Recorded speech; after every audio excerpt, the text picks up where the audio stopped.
on this week's episode of Damsels in the DMs. Hello, my favorite people. I'm a 25-year-old single woman writing in from London. I've been living here for a couple of years now, moved here from New York for work, and it's honestly been the best. I moved to London when I was recently broken up with by my boyfriend from college. I haven't had much luck with the dating scene in London. Not sure if it's cultural differences or what, but as I'm approaching 26 this year, I'm freaking out that I haven't found my person. My ex recently reached out to me a couple of months ago, saying that letting me go was the biggest mistake he's ever made. I have found my own thing here, but then I'm also like, what if I don't find my person in London? Am I throwing away this opportunity?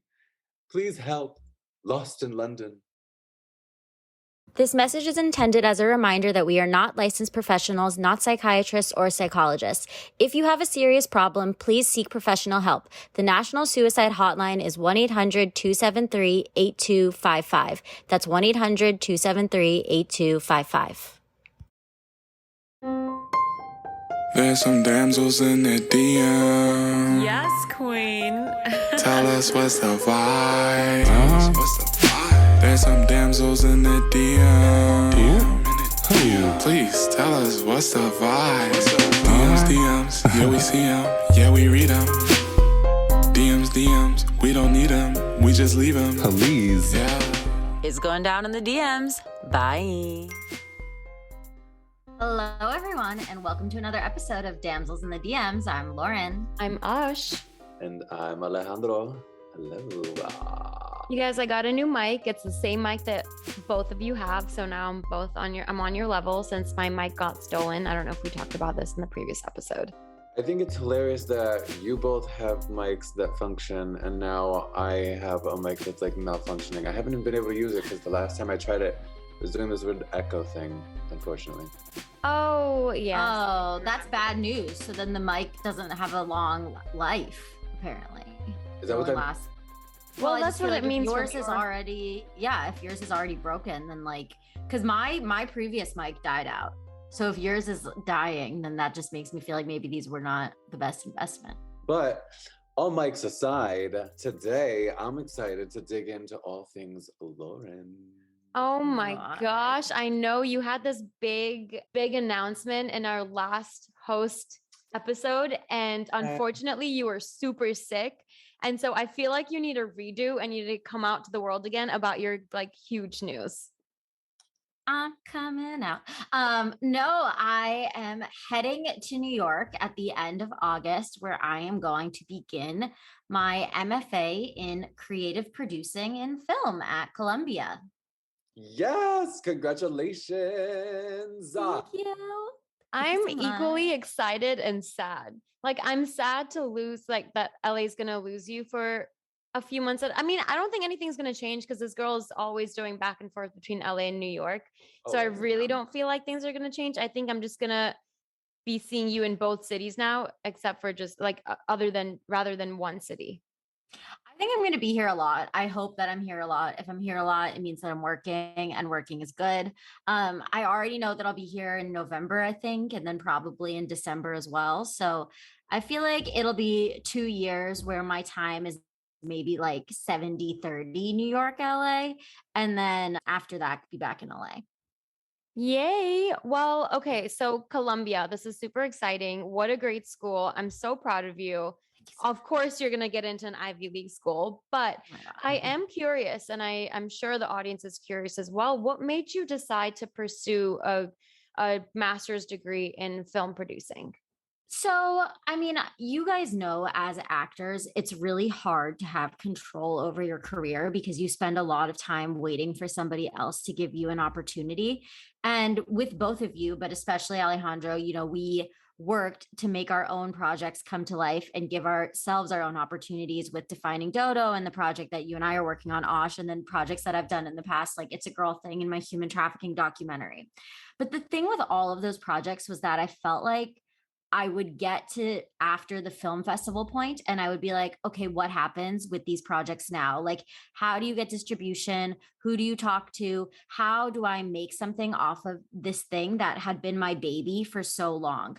And I felt like going to school was the best way to do that, especially because like my career is very much like I want to be an actor that's producing. And like in terms of people ask me this all the time, like what are the how would you rank, the different fields you have in the entertainment industry? And for me, it's obviously actor slash podcast host, then producer, writer, and then directing. Like that is the order in which that I would say the career paths that I'm pursuing. So for me, going to school would allow me to one, learn more about the field that I want to have a career in. Two, allows me to make a network of other filmmakers who are trying to do the same thing that I'm doing.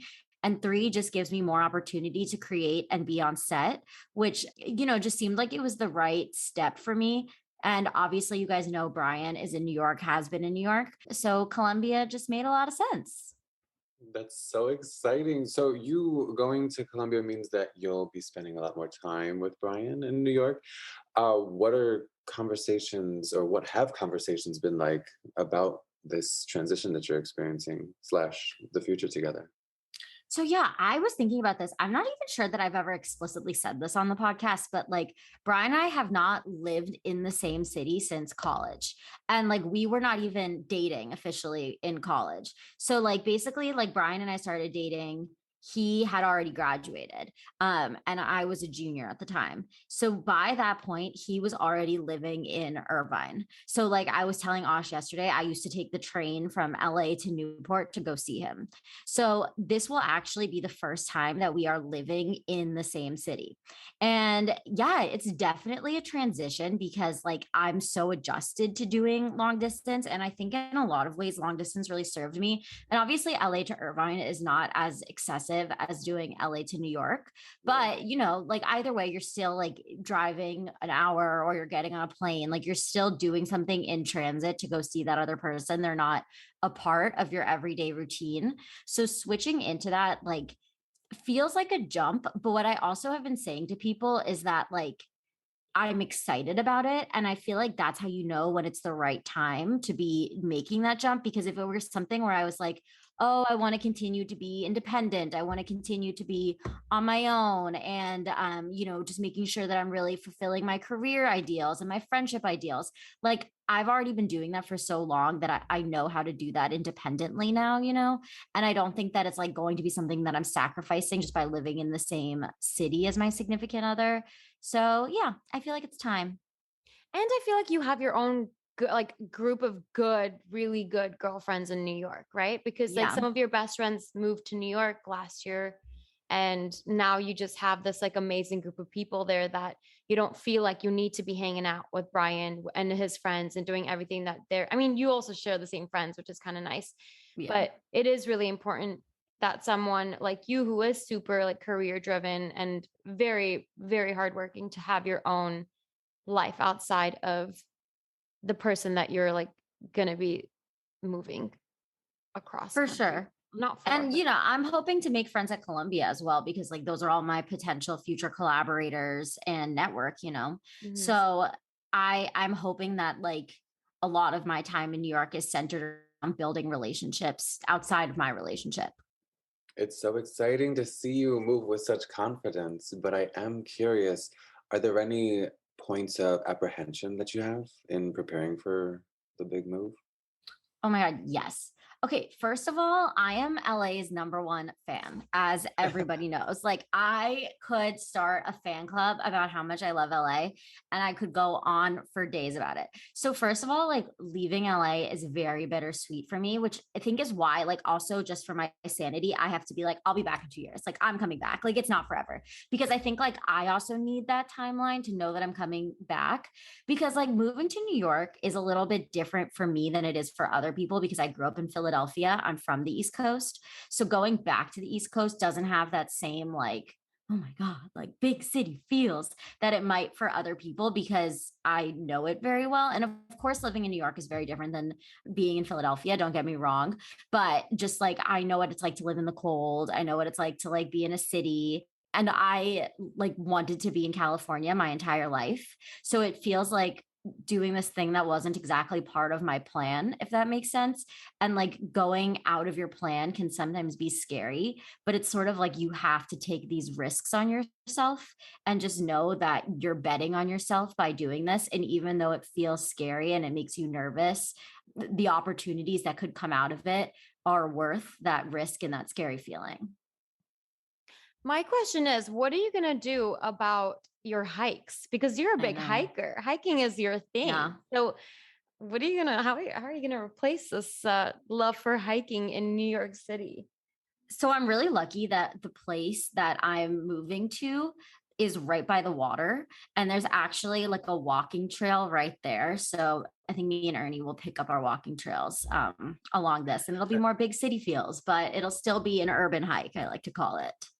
So you and Brian have been apart for a couple years now because he moved from California to New York, and as you said, you were already doing long distance. He wasn't in Los Angeles. What are you most looking forward to by being in the same city as Brian? Not taking so many flights, saving money on flights, all of that. Having somebody to do my self-taping with just closer by more frequently. No, just kidding. I mean, also like all of the things that you know that you want to be closer to your partner for.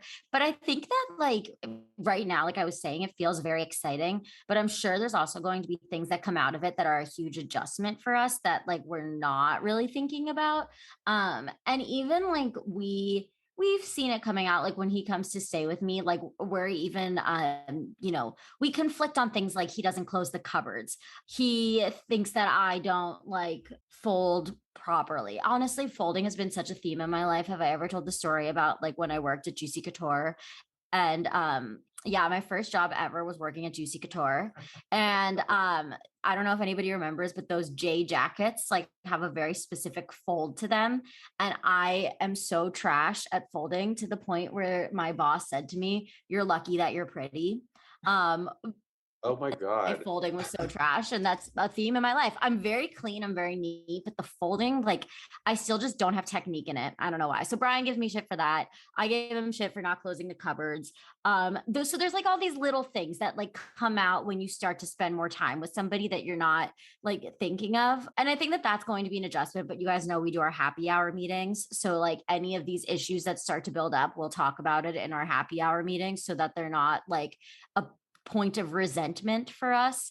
So I think that it'll be an adjustment for sure. But I also think that like Brian and I have been together, and I fact checked myself on this because we've known each other for 8 years, but our anniversary will be 7 years in December. So fact checked. That is the timeline of us being together.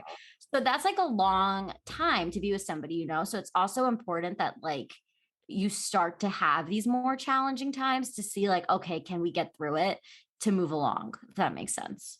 And cupboards and not folding correctly don't sound like super tremendous issues to have. No. So, I mean, the fact that those are the biggest concerns at this point in the relationship, like that's something to celebrate or at least like look forward to. I mean, because like how much resolution do you really need for like closing the cupboards? It's like as easy as, someone taking care of that or each, whatever. I was listening to a podcast with Dan Savage. He was on Chelsea Handler's podcast, and this exact issue came up where it's just like if little things like this happen, where it's just like tiny little annoyances that happen, like it's so easy for the other person who gets annoyed by it to just take care of this issue, Yeah. like closing the cupboard or someone folding something correctly. But that's really funny. Yeah. I can't see you being like messy with folding, but I'm so tickled that that is like a reality that you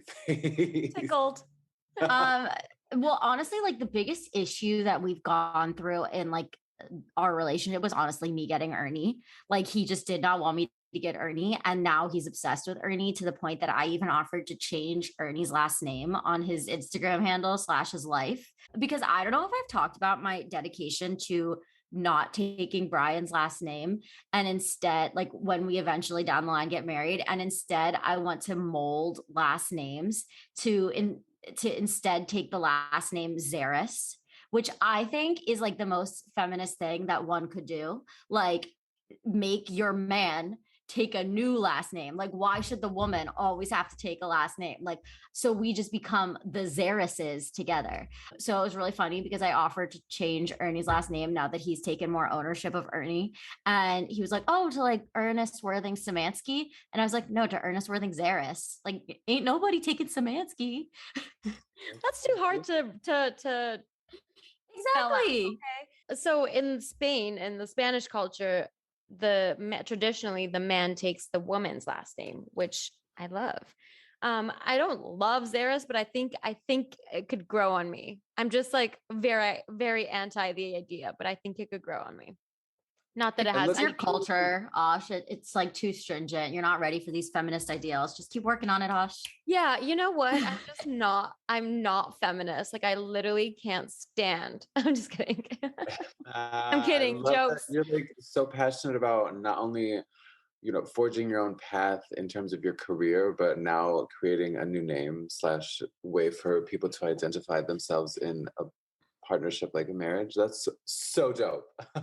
And of course, Yeah. you would do that. Marriage. Of course you would. Speaking of marriage, have you guys had because now you're moving to a city together, well, in the same city, and that's a big step in your relationship, and you've been together for so long. Have you guys had conversations around marriage and how you guys feel about it and what like the timeline looks like? Or are you kind of more like, let's just go with the flow? Oh my God, this is a real tell-all episode, isn't it? Yes. Yeah. So we definitely talk about it. I feel like it was just one of those things that was like assumed maybe starting like year 5 or something. It's like, all right, we're really going to spend all this time together. Like, I ain't wasting the rest of my 20s. You know what I mean? Like, I think you just hit a certain point where it's like, okay, yeah, guess we're stuck together, but in like a happier way. I deflect because that's how I am as a person. But no, we definitely talk about it. And I think that like things like happy hour are because we're dedicated to the longevity of our relationship. But I also think, and I've said this before, like Brian and I are very career driven, friend driven people who both like really care about having fully thought out lives, that it's never been like the priority. And I feel like I certainly at least want to get through school and also like want to get to a place where like I feel like I cannot like take a backseat on my career, but don't have to be like in the driver's seat, pushing the gas all the damn time, where I can just coast a little bit more before that's like something that we want to attack, which I know is not like very popular, but I'm always kind of taking like the side path. I never take the direct route. So No, I'm all for getting you focusing on you, getting you situated. And I don't like the word settled, but like to feel like you're in a good place and then focus on like whatever's next. So I support that. I get what you're saying. also, like my mom, I've talked about this before. I think my mom had me when she was 40 and like didn't get married until that point. So I also think that like when I was a kid, I always assumed people got married and had kids later. That at no point thought that you like got married early on. Like I was shocked when people like after college started to get married. I had no idea that like people did that. And my siblings are all older than me, but my youngest sibling, I'm the baby, but like youngest of my older siblings just got engaged. And that's my first sibling to have gotten engaged. So, You didn't go to college or high school in the Midwest and it's starting to show. Yeah. I've always been on either coast. I feel like a lot of people I went to college with in Indiana are like, they got married right out of college. And I'm just like, oh. Lauren, I am curious. We've spoken a lot about you. What has Brian expressed as his most exciting things that he's looking forward to with your move out there? And obviously your big victory of going to Columbia. So Brian basically like has wanted me to move to New York for a while, but he is very understanding that like my career comes first, and he never would have like pushed me into moving to New York. And it just kind of worked out really well timing wise that I'm going to Columbia. But if I had gone to school in California, he probably would have come to California at some point. So it wasn't like he needed to extend his New York move. And he always planned to come back to LA. Like he definitely did not plan to be in New York as long as he is, but we didn't know that I was going to move to New York either. So I think that it'll be good because he'll really have like New York out of his system by the end of this. And also because like, when he moved to New York during the pandemic, obviously New York was not standard New York. And now that things are coming back, like he's gotten the New York experience that he moved there for. So I think that it'll be a good experience for him, but it wasn't something that like either of us were expecting, but I think it'll be a good adventure for us. Fun fact, Lauren and I became friends. Like we actually became friends the day that she dropped Brian off at the airport or said bye to him. I know I remember crying in front of Osh because I was so sad. You made me so sad. I felt so bad. But then I was like, hey, I'm dating someone in New York. Like maybe we can like hang out in New York. Yeah, I never knew Osh and I would have the friendship that we ended up having, nor that we would host a podcast together. But the way life unfolds. Here we are. And I'm so grateful for every second. Yeah.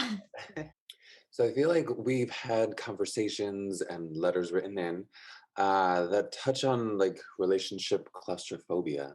And now that you're kind of like rubber banding away from that claustrophobia situation, what are your thoughts, or what are your, do you have any tips for our listeners in terms of kind of like reverse engineering that whole paradigm?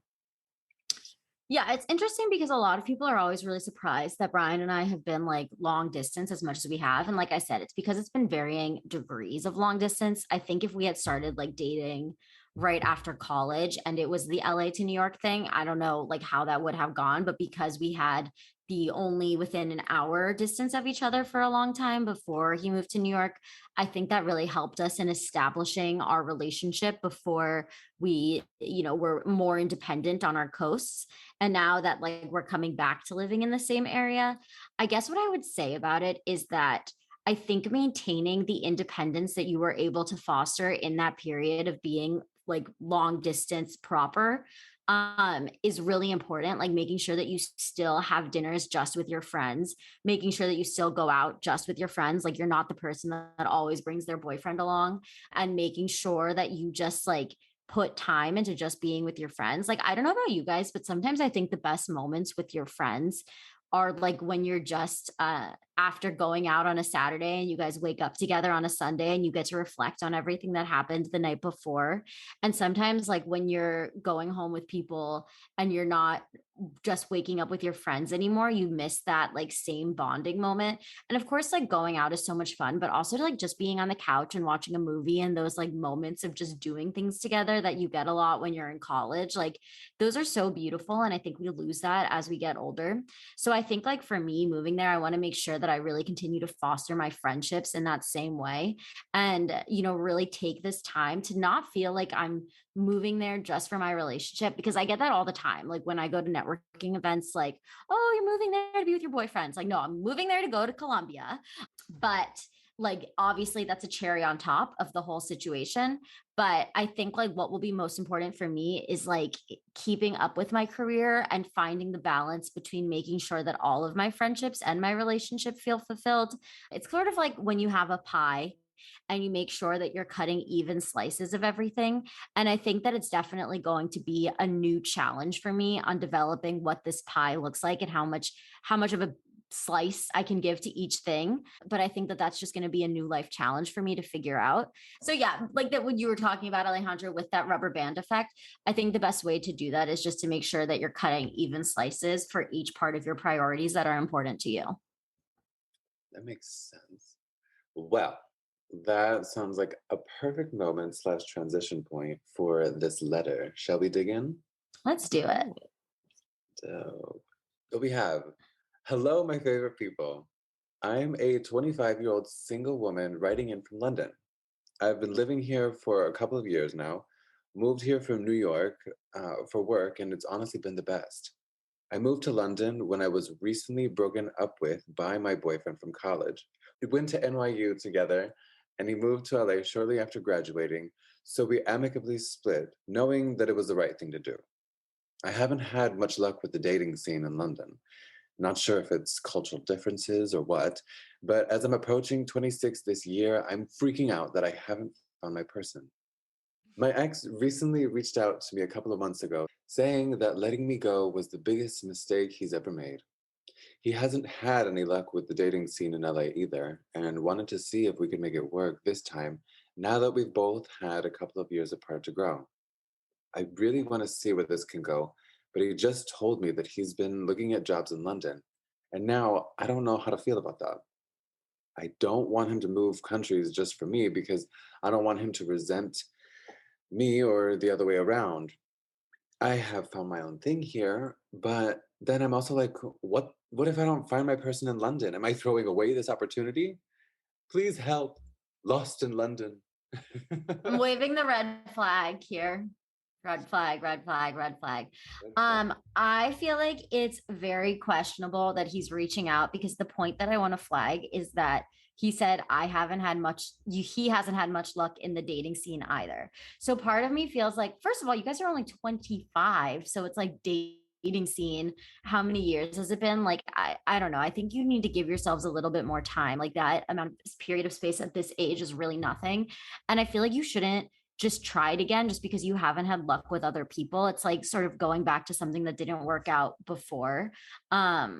And the fact that like they broke up with you, and I understand that you like split amicably because you were, going different places, but still like they made that decision to broke up with you. It didn't sound like it was the conversation about like, oh, should we stay together? Should we do long distance, whatever. So I feel like I just don't think that moving to London and for them uprooting their life where you're the only person they know and now they're dependent on you is going to be a situation that, brings you any happiness. Yeah, I agree. This impatience with finding the right partner it seems like it needs more work, that more self-work needs to be involved.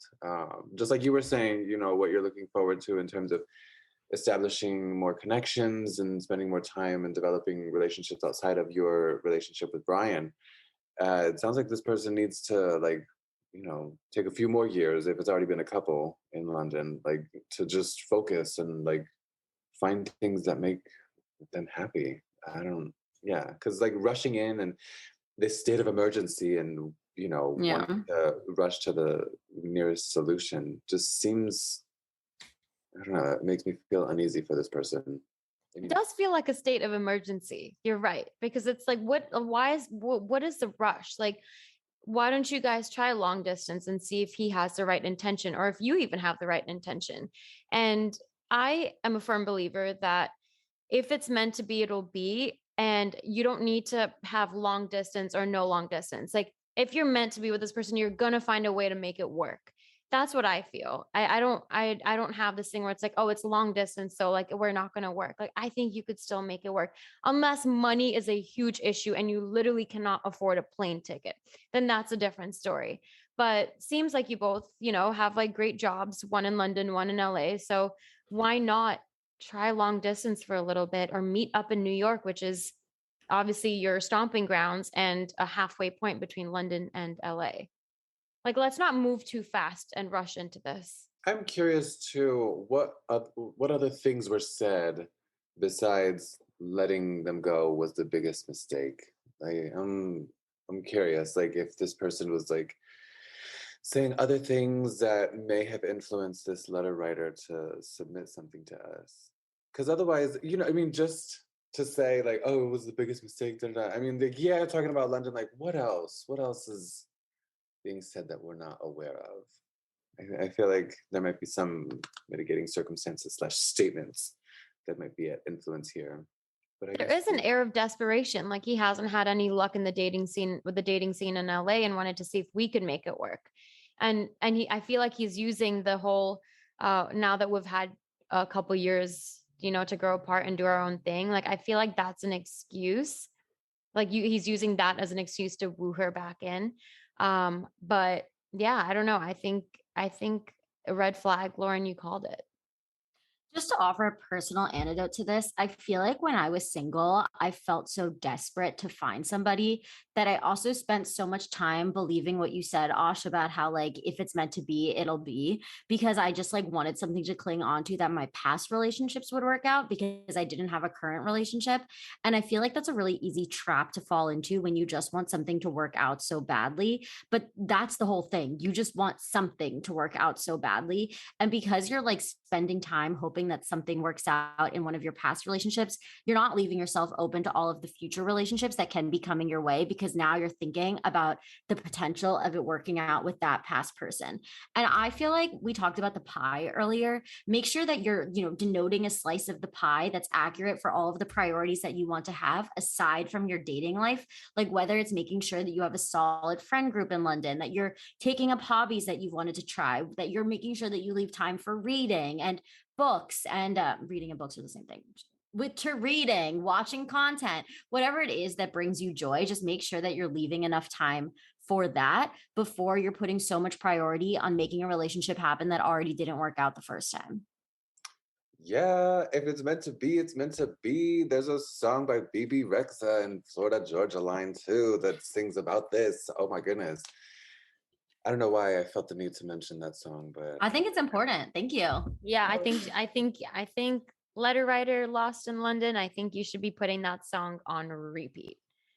And also do your own thing. You've got your own thing going on in London. Like make your friends, make your connections. You never know. You might find your person there if it's meant to be. And if it's not, then like keep working on you. And don't freak out about turning 26. You're so young.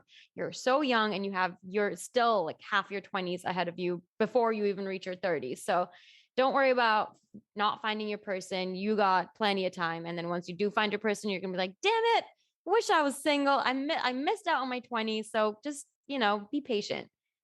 I was going to say, since the lines of communication are already open, I don't see any issue with this person telling their ex, like, all of what is going on in their head as far as, like, not wanting any resentment to build up. Because, like, that honesty is important. And, like, it's not just like, oh, like, no, you should try and focus on something else, or you should, like, look in another city rather than London. No, like, I think, yeah, that honesty is the best policy. So Anecdote, when I was living in San Francisco, my ex actually reached out to me, and ours was an amicable split too, because I was graduating long distance, whatever. I was graduating college. Like I was still a kid, don't know what I'm doing with my life. And I remember a couple years in, or a year or two in, they reached out and they were like, hey, like I'm looking at positions like in San Francisco. And I was like, nope, don't do it. Don't. Then I'm leaving. Yeah. Like, no, it's not happening.